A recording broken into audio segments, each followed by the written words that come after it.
बढ़िया बनाओ बोला तार भाषा बड़ा बढ़िया लगा भाई, यूट्यूब पर तो छाई जा यार।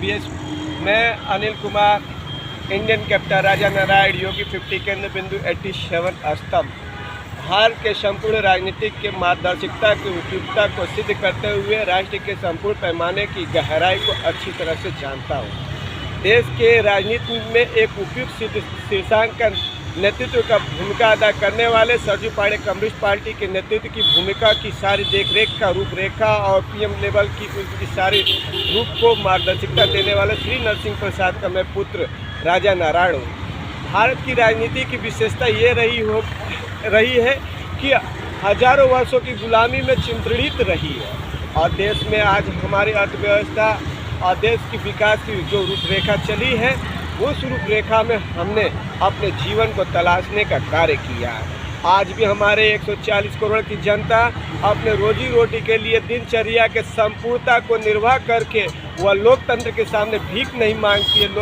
राज्य शासन और प्रशासन के सामने भीख नहीं मांगती, लेकिन फिर भी वह मेहनत करके अपनी मेहनत की रोटी खाकर अपने राष्ट्र के लिए मार्गदर्शिता का भूमिका अदा करते हैं। गरीब की राष्ट्रीयता को यदि गहराई को यदि समझना होता है तो घर से बाहर निकल के उनके झोपड़ियों में जाके उनकी मानसिकताओं से अवगत होकर इस बात की चिन्हित करें और प्रमाणित करें कि हम उसके लिए संपूर्णतः निहित है और उनको मार्गदर्शिता में उनके आगे बढ़ाएंगे। यदि राजनीति की सच्चाई की पोल जब खुल जाती है तो वहीं सुरेश प्रसाद और हनुमान प्रसाद की दुकान छीन ली जाती है और 21 करोड़ प्रोजेक्ट की मुआवजा की परिभाषा लेकर सुरक्षा की मुद्दा लेकर जनता का अदालत का नाम रूप लेकर और उसमें आवाज़ उठाने वाला व्यक्ति यदि शहर को उसको नहीं इसको नहीं पाते, यहीं पर देश की राजनीति गंदी हो रही है। और एक राम लक्ष्मण दो भाई आपस में लड़ गए, देश की राजनीति कैसे चलेगी, चिंता का मुद्दा लेता है और दूसरा व्यक्ति कहता है कि ये दोनों में विश्वास की कमी है। एक शख्स ऐसा था जिसका नाम है विजय मिश्रा, ऊर्जा मंत्री था, ऊर्जा मंत्री, और लाल बत्ती काली टोपी जिसने छीनी रोजी रोटी और रोजी रोटी कपड़ा मकान जिस पर टिका है देश का संविधान, सुरेश प्रसाद हनुमान प्रसाद की तो रोजी रोटी तो छीनी ही गई।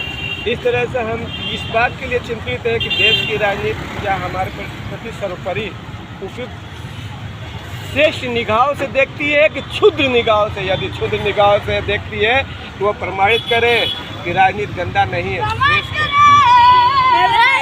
निरहुआ नहीं बोल पा वाला भाषण नहीं। और देश की राजनीति में जो भी हमारे ये नाचने और गाने वालों को जो लगा कर हम देश की राजनीति चला रहे हैं, मैं उसी राजनीति का बच्चा हूँ जिसने देश की राजनीति की सारी गहराई को रूपरेखा को परिवर्तित कर देने की दमखम रखता है। राजनीति एक कीड़ा होता है जिसे दुनिया का सबसे छोटा जी चीटी खाए, चीटी नाम चिंता जो दिल की बात जाने मानो, बाकी सब कीड़ा संपूर्ण गरीबों की यदि दिल की गहराई को अगर हम अच्छी तरह से पढ़ने में सक्षम रहते हैं तो देश में हम 100% में 100% लेके आते हैं। हम आधे और अब बहुमत की सरकार के बारे में हम नहीं सोचते। आज हम बीएसपी से चुनाव लड़ते हुए अभी 2023 में हमने आने का कार्य किया, उसमें हमने देखा कि देश की राजनीति में सीता लेदर की महापुआ और पोथी पड़ी हुई है। कोई सीसी मांगता है, कोई बोतल मांगता है। देखता हूँ मरणासन पर मेरे पीछे हमारे कार्यकर्ता के रूप में मात्र छोटे छोटे बच्चे थे। हम बड़ों को अपने साथ नहीं लिए, इसलिए नहीं लिए क्योंकि हमने और हमारे जान को बचाने वाले ये छोटे छोटे बच्चे थे जो मैं गंगा के धार में पड़ा हुआ था और डूब रहा था, मरणासन पर पड़ा था। ये छोटे बच्चों को मार्गदर्शिता और 2 दिन के बाद गंगा में भीषण बाढ़ आ गया। उसमें बहुत बड़ी बुद्धिजीवी की चेतना की विशेषता उसमें प्रकट होती है और मार्गदर्शिता होती है कि उसने मेरा जान बचाया और 2 दिन के बाढ़ के बाद वह रेता खत्म होती है। तो इससे इस बात को उपयुक्त शिक्षा मिलती है कि हमने बच्चों का भी जान बचाया, क्योंकि इसी खेला में कल के दिन वो बाढ़ में बह चुके थे। देश की राजनीति कितनी गहराई से अपनी समझदारी प्रकट करती है। पीएम लेवल में आपने एक से बड़े बुद्धिजीवी को रखे होंगे, उनको अपने समकक्ष मार्गदर्शिता में थोड़ा सामने लेके आइए। जितने आईपीएस अधिकारी हैं उनको भी सामने लेके आइए और उनसे पूछिए कि हमारे देश के अंदर में ऐसी कौन सी गलतियां हुई है जिसको हम भाप नहीं पा रहे, समझ नहीं पा रहे, उसकी गहराई को परख नहीं पा रहे हैं।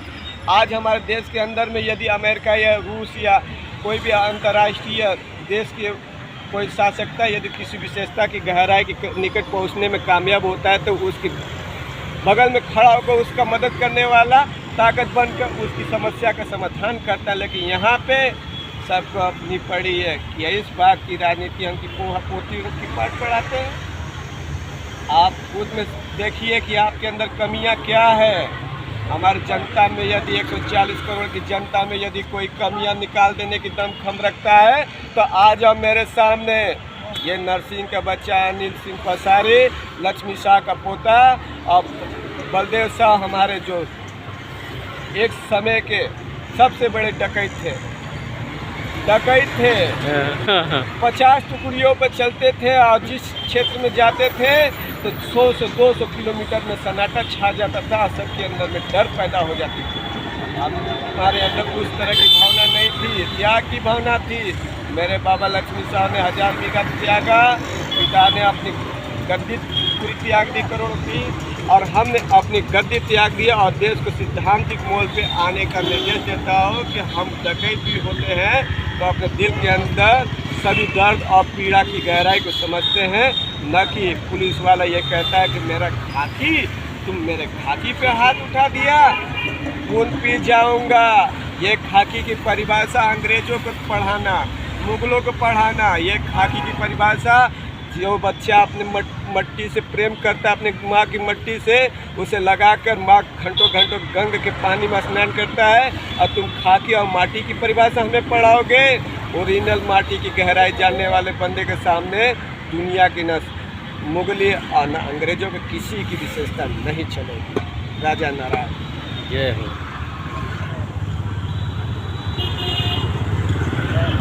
ये भैया पानी पूरी बेचते हैं, बताओ इतना टैलेंट है इनके पास।